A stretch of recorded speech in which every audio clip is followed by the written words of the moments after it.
better throw some respect on my name. Gotta remind these folks on the daily, cause I ain't really been myself as of lately. My mind's evolving and my heart is changing. Starting to see the world how it should be. It's positively sweet. What's going on, everybody? Welcome to another episode from Boys to Men, the new and approved podcast. Come to y'all from the Leah Gibson Foundation, where we'll be residing for now on. And I got a special guest on today, none other than District 3 County Commissioner Lumon May. Welcome to the show, Mr. Mays. Well, thank you for having me. Man, thank you for showing up. How do you, I see you did a tour already of the building. What's your thoughts so far about the Leah Gibson Foundation? The Gibson Foundation, to me, it's awesome. You know, being a commissioner, you get so many solicitations and so many requests for funding and help. Most of the time, it's just people talking in theory about what they could do, or we want to help the children, or we want to get some money to do this program. What I like about this, they're doing it. Yeah. I mean, it's actually something you can see, touch, and feel. And, you know, for Ms. Gibson to honor her daughter and for her husband, you know, to be from Mariana. I mean, at times we met many years ago in Mariana in an elevator, but they're actually doing it, and they're doing it first class. And so, you know, they're going to find support from me. They're going to find support, you know, from whatever resources we have, because they're actually doing the work, and that's what's important. If we want to change lives and change communities, is that you have to actually get out and do it. And so she's invested her own money, her own resources, without getting paid. That shows that this is her ministry and her passion, and not her job. Boy, Ms. Mays, you have your second up life. You could have been a pastor. You know that, right? I used to hang with my father was a pastor, but I don't know, man. You know, sometimes I get angry and cuss every now and then. Hey, look, we all human, and look, even pastors make mistakes and they do the little cussing here and there, but they just might not try to expose that they do it. But look, it's all in good faith. No, we all have a ministry. I think that God calls us to whatever ministry, whether it's in the pulpit, whether you're a school board member like Coach Williams, or whether you're a county commissioner. I'm a Little League coach, as you know, so I've been coaching Little League sports, and to me, that's ministry. Yeah. And so Ms. Gibson is doing ministry here. I mean, your ministry is whatever God calls you. It doesn't have to be in a church. It doesn't have to be in a synagogue. It doesn't have to be in a building. Jesus' ministry was in the highways and the byways, just helping folks. And so when you have people that's out helping the community, they have a ministry and they become ministers. And so it's minister of whatever gospel. It may be, you know, stop the violence. It may be for bereavement. It may be for feeding. It may be for homelessness. It may be for giving clothes. It may be for counseling. But I just think when you find your passion, it becomes your ministry, and it becomes your life work, and whatever you've chosen to do in your purpose, you have to do it, and that's your ministry, and that's what I believe. You know, it's my ministry to want to help my community, particularly black and brown children who come from inner cities, is the ministry that I think that God's called me to do. And you know, I don't do it through a pulpit, or I don't do it through Wednesday night Bible study. I try to do it through Little League sports, and I try to do it through tutoring, and just simply, you know, through the work that I get the opportunity to serve as a county commissioner. Yes, sir. So you said Little League and youth-wise, because I know that they're doing stuff with Malcolm Young right now, and I know that's going to be a hit on our community. So what's going to be the next thing to replace that in that type of community? Well, you know, that's a misnomer for me. So I started working at Malcolm Young when I was 12 years old. Yeah. So I kept the score clock and the books there, and then I ended up running Westside Athletics for the city, and then I ended up starting a Southern Youth Sports Association, which has about 800 children.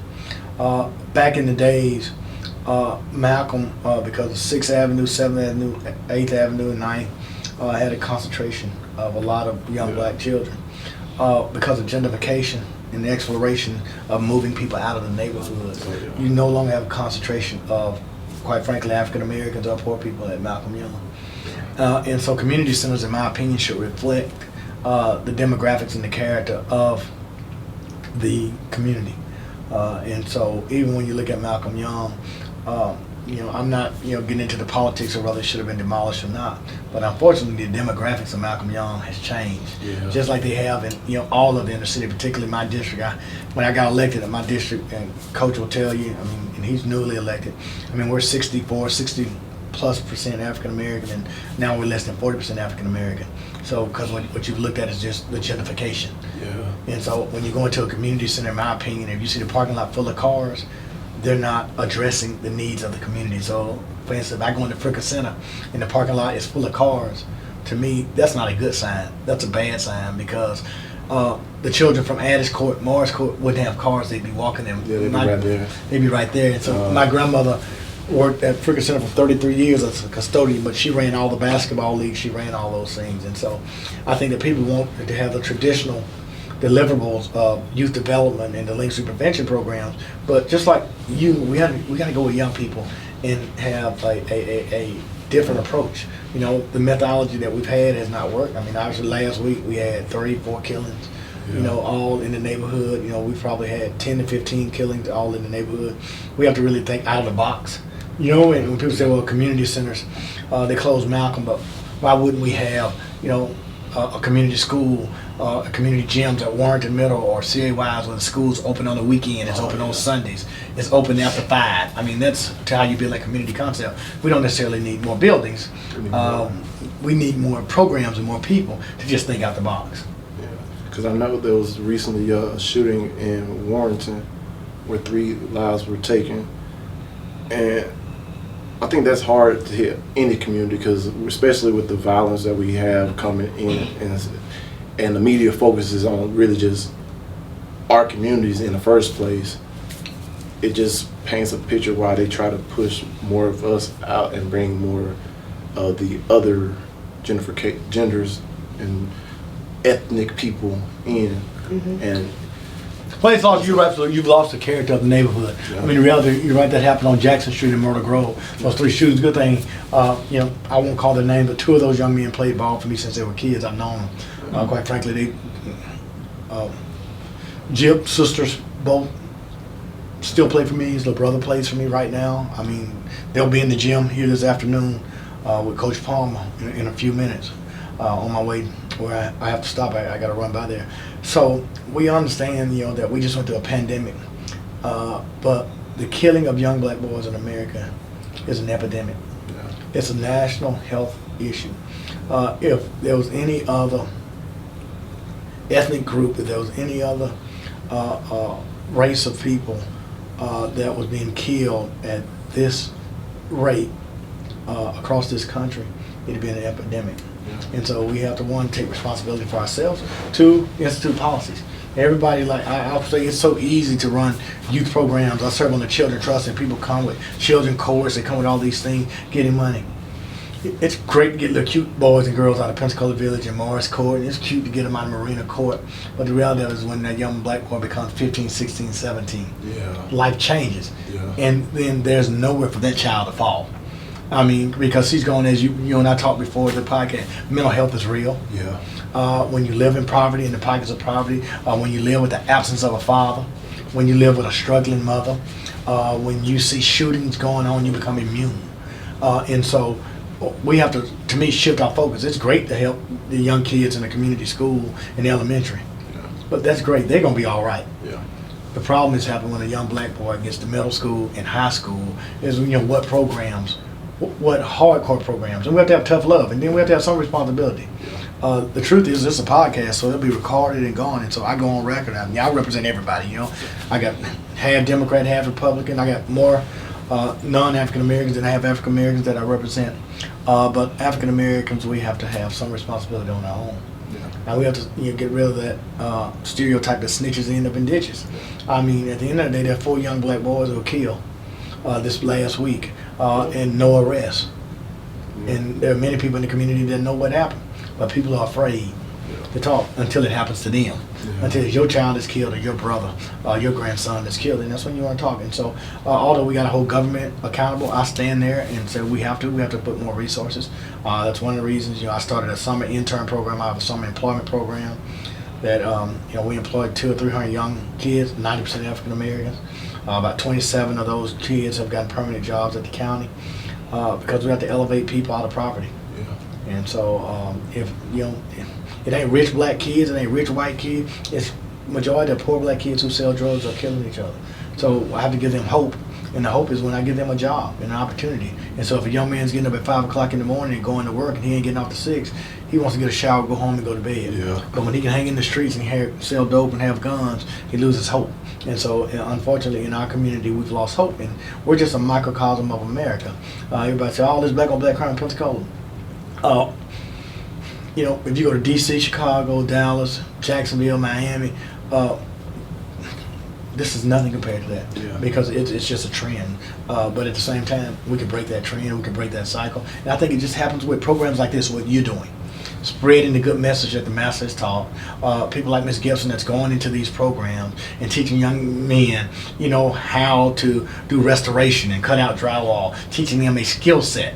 Once a man gets a skill set, you know, he realized that, you know, for me, like I sell houses, I develop land. When you realize that, you know, you can flip a house and make $100,000, I don't have to sell dope anymore. Yeah. But I got to get to taste it, I got to see it, I got to believe it. You know, I don't know it until I can touch it, see it, and feel it. Yeah. And the reason I sell dope because I can see it, touch it, and feel it because I've been in that community. I've been in that community the whole time. The whole time, Until you're exposed to a different reality, you're stuck in the same cycle, playing back and forward and back and forward. Because I know I experienced that when I went into the military. Yeah.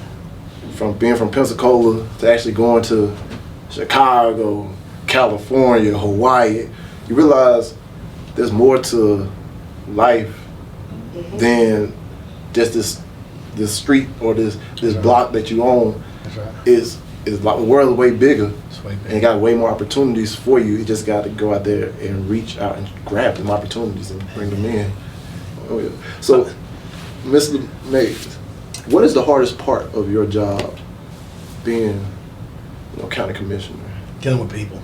I mean, in reality, you can never make everybody happy. Every day of the week, I make one person mad, I make one person glad. You know what I mean? Yeah. Most of the time, you never hear the positive, you always hear the negative. You know what? You know, often I was just in Miami at a conference and with some other black commissioners from across the country, and simply, you know, people want you to be all things all the time. Yeah. You know, and so, you know, I'm a commissioner, I'm not God. I can't change the world. Yeah. You know what I mean? Yeah. So you have to be able to, you want to say, you know, I want to save the world. But you have to accept the limitations of what's been placed before you. And so that's the biggest part, you know, is just letting people understand that although you want to do all things, you can't do all things. You know, and so that's the biggest challenge. Hey, that one gave me goosebumps. Well, I appreciate you having me. I know I took Coach Williams. Thank you for having me. Yes, sir. Thank you, man. Wait, real quick, before we got to go and close out real quick. Go ahead and sit right down. So, what is the one thing you want to leave these people with before you leave this episode? If you can give them one message, what would that be? So I think that, you know, I grew up in the same church with Coach Williams, and there's a song, Old Negro Spirit, if I can help somebody as I travel along, Yeah. if I can help somebody with a word or a song, if I can show some child that he's doing wrong, then all my living wouldn't be in vain. And so at the end, I just hope that my life, my service wouldn't be in vain. Ooh. Now that was a nugget right there. Man, Mr. Mays, I want to say thank you for coming on this episode from Boys to Men. That's the first episode back, and y'all, we back, we better, and we blessed. I can't do it all on my own. I'm glad I got a team around me finally. So I want to say thank you for coming in, sharing, and, you know, putting out a good message for all those watching. This man is here for the community. Make sure we re-elect this man. This District 3 Commissioner. Hey, like we say always, peace, love, happiness. We is out. We out. Better throw some respect on my name. Gotta remind these folks on the daily, cause I ain't really been myself as of lately. My mind's evolving and my heart is changing. Starting to see the world how it should be. It's positively sweet like a half full glass of tea. And I know every day my grandmama prayed for me. Hey, and I know exactly what she probably say about me. Give that girl some love, joy.